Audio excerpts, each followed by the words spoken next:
Man, we haven't seen Darren for about a week now, haven't we? No, we haven't.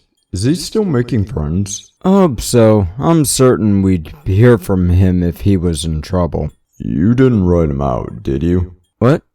No, actually, his voice is genuinely easier than some of them I've done, and I'm definitely be keeping him in. I just don't know what he's doing at the moment. I imagine he's probably doing something with the... Lord, what has he done so far, actually? Let's see, he was in the kitchen, was working with the tech marines. Last I heard, I think he was on the dock, working with serfs to keep the speeders running, I think. He's really been liking machines, huh? You know, that actually fits with the subject of today's video. Let me guess, something to do with the Necrons or perhaps the Adeptus Mechanicus? First guess was right, actually. A specific guy, in fact. Zarek, the Silent King. God, my writing program hates Necron names.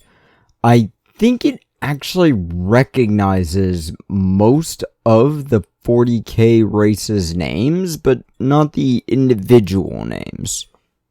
Yeah, well, doesn't really matter. What do you know about the Silent King? Honestly, nothing really. I know there's some stories, but nothing concrete. Are you going to discuss him? Yeah, obviously. Why would you even bother asking? Either way, so Zarek was crowned as king of the short-lived Necrontyr species when the people found the Old One frogs and asked them, "Hey, can we not have cancer at the ripe old age of 2 and die by the age of 20, no matter where we go or where we live?" The old ones laughed in their faces, despite the old ones being the ones who created them. The Necrontyr tried to figure out how to extend their lives and figured a good option was to reproduce the cancer out of their bodies through forced evolution, but they'd need to get rid of the radiation that plagued them. So they found the Catan gas clouds, which seemed to eat sources of energy. They stuffed these Catan into machines, and the clouds in the machines' bodies looked on the Necrontyr and said to them, "I am your god now." Catan, Necrontyr, whoever declared war on the Old One frogs. Things didn't go well, so the Catan offered to turn the Necrontyr into machines so they wouldn't die. The Silent King looked at this and thought it was a good idea. Now, all this was Zarek's idea, and he still hates himself for this decision. Selling his people's souls to machine deities in order to promise eternal life, because life has value without a soul, I guess? But there's a reason he's called the Silent King. Even before the Necron Soul Forges, he didn't really talk to his own people, just spoke to his 2 sidekicks who delivered his messages to the Necron. Hell, Orkin the Diviner was one of his advisors who apparently was pointing out the many issues with, that one thing of selling their souls. Of course, others were involved with the Silent King, and there's probably a few dozen names that could be brought up, telling him that things were bad ideas. But Zarek didn't just make bad ideas. The Catan made bad choices too, including allowing the Silent King to keep his free will. Now, I want to point out, free will is very important in a military force. Without it, the war machine will just do what they're told to do with no variation or adaptation to the battle. The Adeptus Mechanicus need human minds nearby in order to make sure that their machines can adapt. they use human brains in their machines to make sure it's not too machine-like. For that very reason, along with the Men of Iron situation. So, Catan picking a guy they tricked to have free will, then giving him control over the entire species, then giving him a kill switch to have their control over their baby bots. The Catan deserved what they had coming.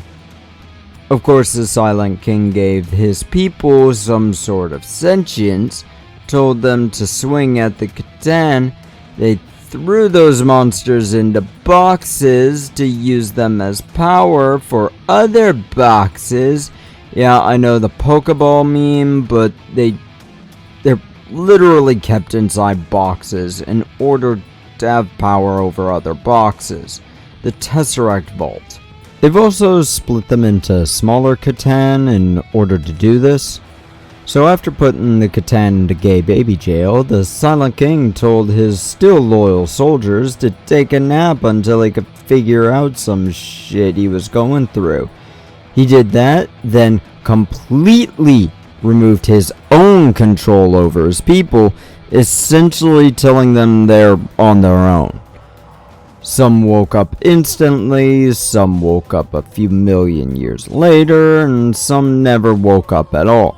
Some worlds went to hell, some were destroyed, some were taken over by others, and then the Horus Heresy came around. Remember my video about the Pharos device and Antioch? Yeah. When that all happened, the Silent King was watching the universe and noticed something on the edge of the galaxy there. Taking a hard right turn into the Milky Way, he noticed these were not looking to spread peace. They were hungry. They were Tyranids. He pressed the panic button and spammed that button, calling any Necrons to listen to wake up.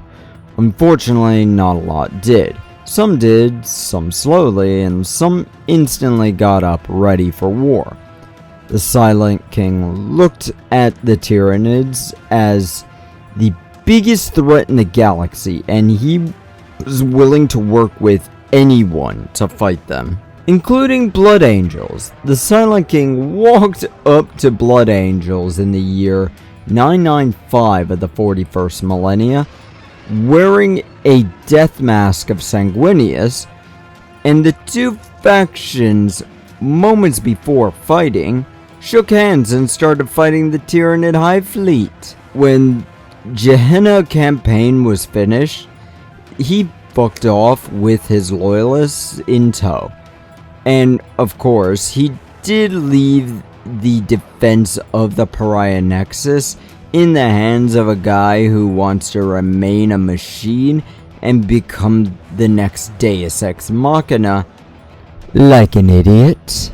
Now, the Silent King has competition in Imhotep the Stormlord, who looks at the SK as an absolute dumbass that couldn't see obvious problems in his plans for the future.